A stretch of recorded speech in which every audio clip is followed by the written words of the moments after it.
Which monk is the best monk, and which is the worst? This week, we take a look at which monk is absolutely stunning, and which just makes me want to keel over and die.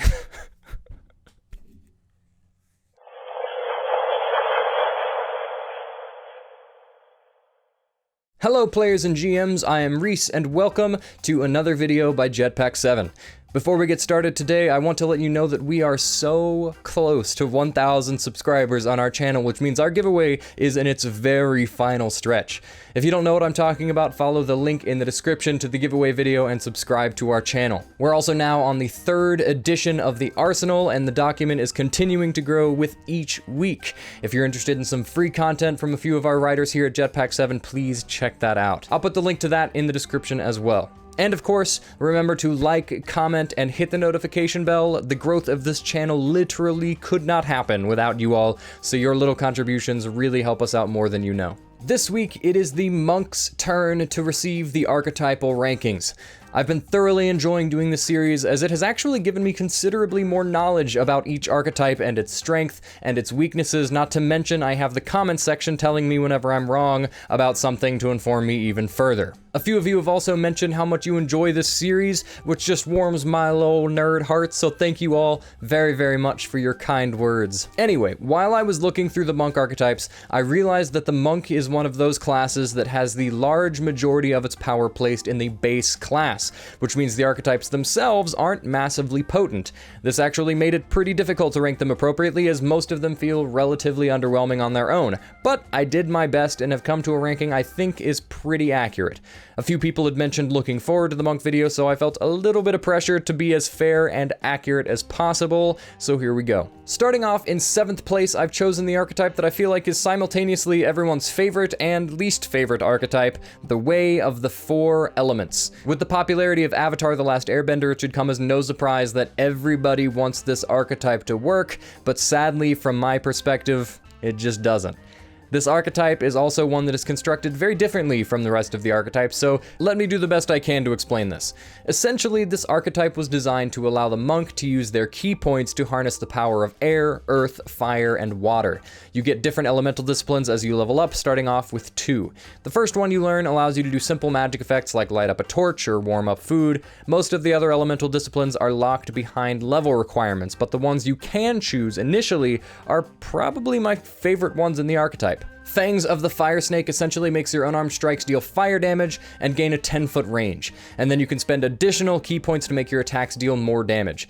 Keep in mind, all of these require key points to use at all, so they're not permanent upgrades. Fists of Unbroken Air allows you to slam powerful air into a creature, pushing them 20 feet away from you, knocking them prone, and dealing 3d10 bludgeoning damage if they fail the save. Shape the Flowing River essentially just allows you to shape ice and water to create walls, pillars, fill a trench, stuff like that.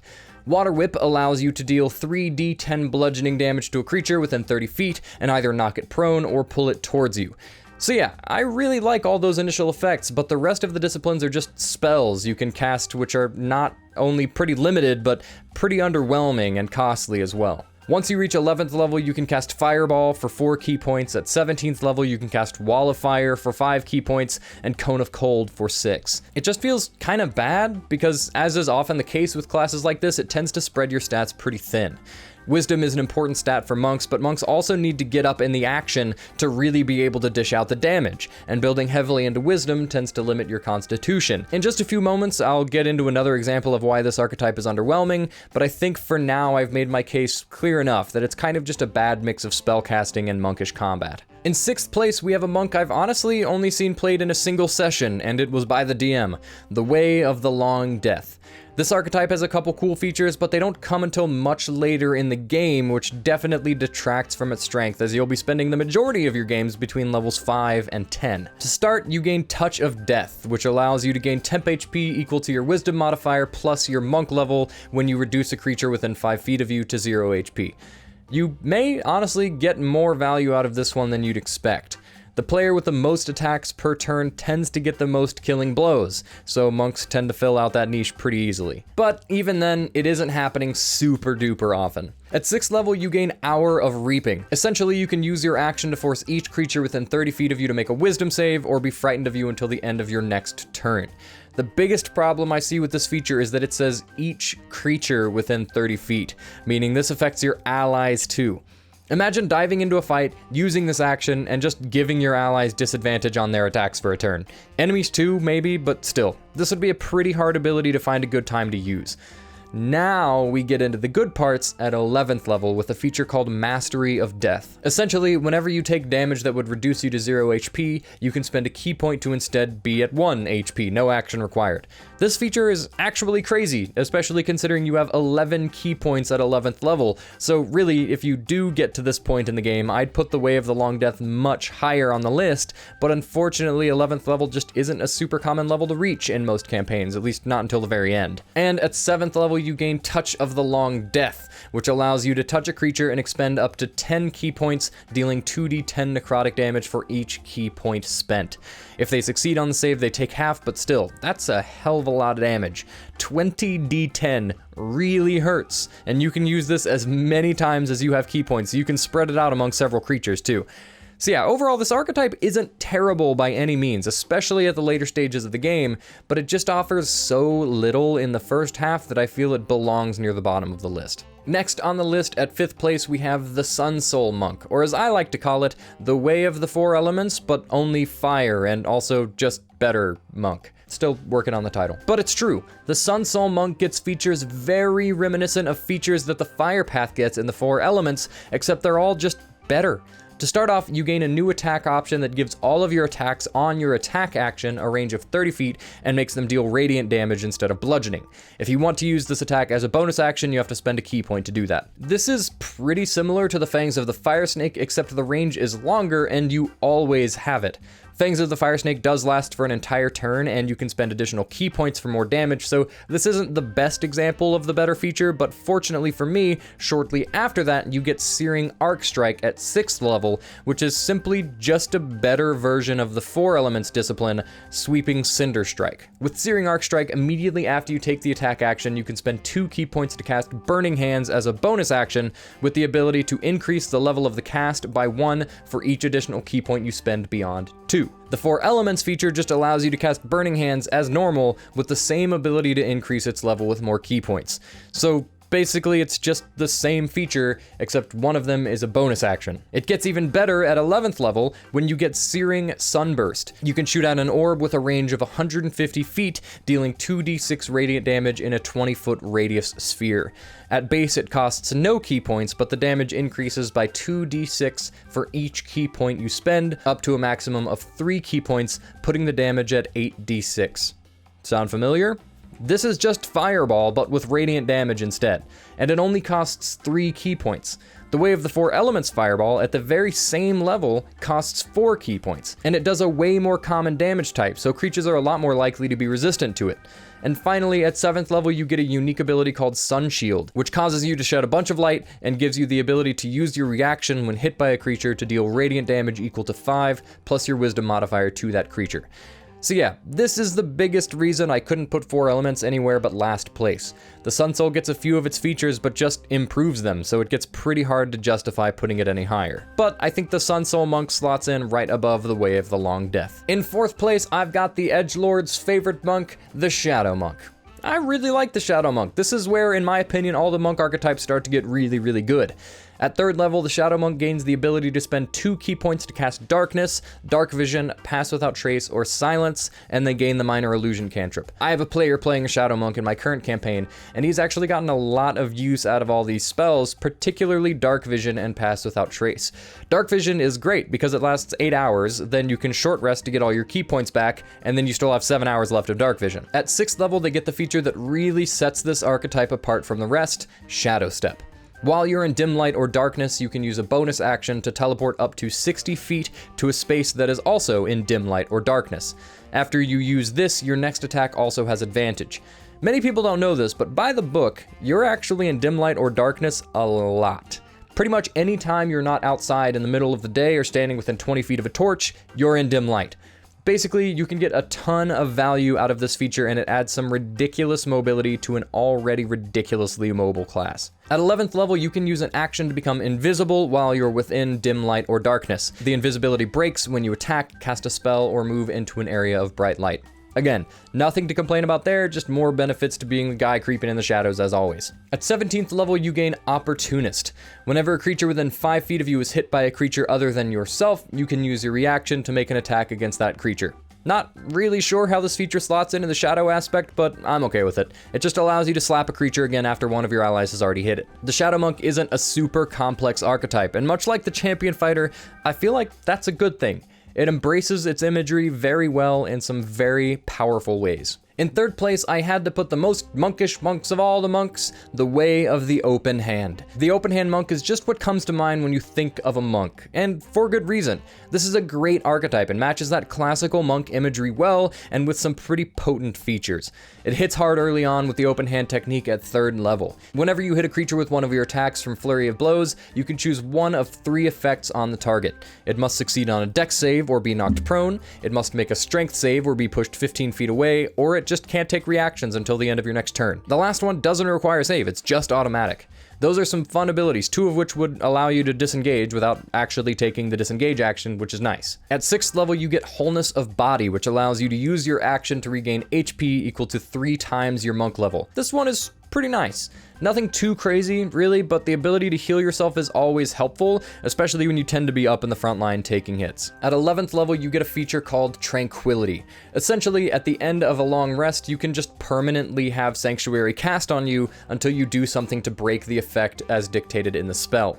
This is great because it just makes it to where anything that wants to hit you is going to have to pass that save until you hit them first. It's only once per day, but it's still pretty nice and something you don't have to sacrifice any action economy or resources for. At 17th level, you get probably my favorite monk feature based on imagery alone, Quivering Palm. When you hit a creature with an unarmed strike, you can spend 3 key points to cause lethal vibrations in their body.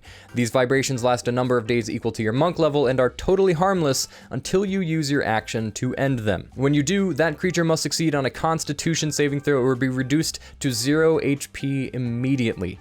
Even if they succeed, they still take 10d10 necrotic damage. I just love the idea of punching a creature in the face, letting them go, and then ending the vibrations a week later and just letting them mysteriously die over a bowl of cereal. Overall, the Open Hand Monk provides some great utility and power. If you're looking for a monk that just feels like an ideal monk, this is the archetype for you. In second place, I chose my personal favorite monk archetype, probably due to my undying love for all things Jackie Chan, the Drunken Master. What does it mean when there's a picture of a skull? Oh, good stuff! I think this archetype is heavily underrated because it ends up making up for some of the monk's biggest weaknesses in ways that other archetypes don't touch. To start, you gain proficiency in performance and brewer's supplies, as well as drunken technique. Whenever you use your Flurry of Blows, you gain the benefit of the disengage action and your movement increases by 10 feet. I love this feature because it just guarantees that you'll be able to safely get in and out without giving the enemy the chance to stop you.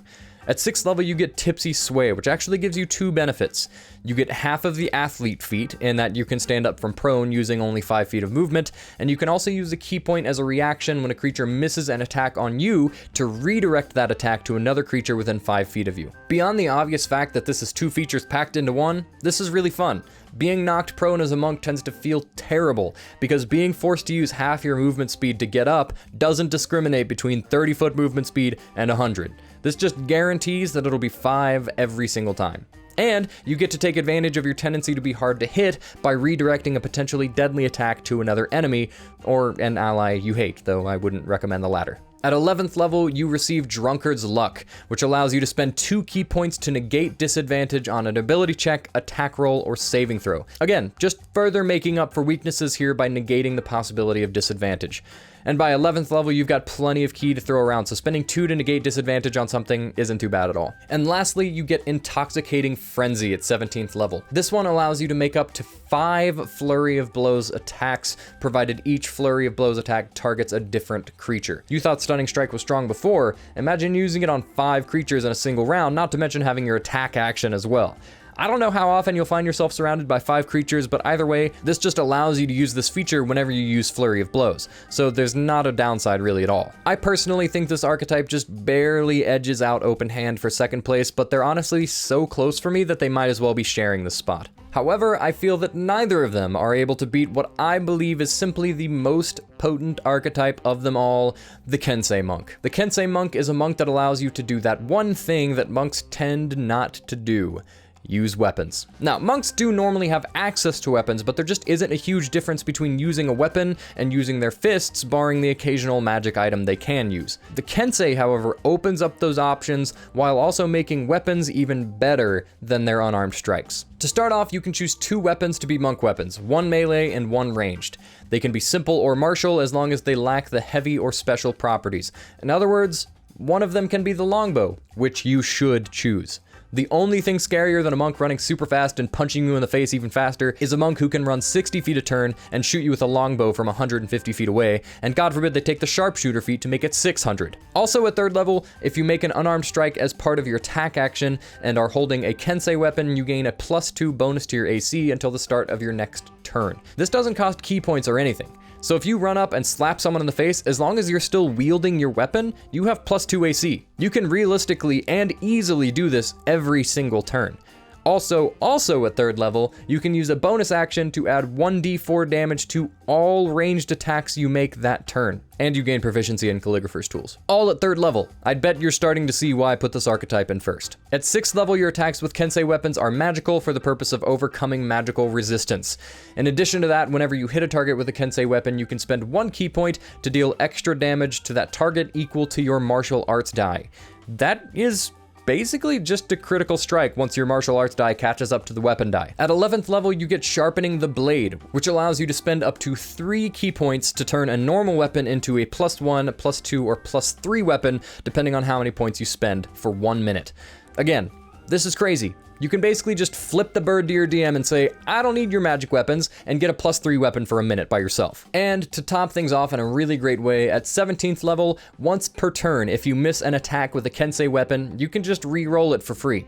Free advantage once per turn, not so bad. Like I said, this archetype is wild. It gives you options that no other monk archetype gets, and can end up dealing some ridiculous damage. Definitely a 1st place monk archetype in my book. Well, that is my ranking of all the monk archetypes. Let me know in the comments if you agree or disagree with my list. Remember, we have a very short while before I'll be picking the winners of our giveaway, so be sure that you're subscribed to the channel. You'll be seeing that announcement very soon. Next on the archetype ranking series will be the personification of the holy hand grenade itself, the Paladin. I am greatly looking forward to seeing how those archetypes stand amongst each other, but until then, thank you all very much for watching, and I'll see you around.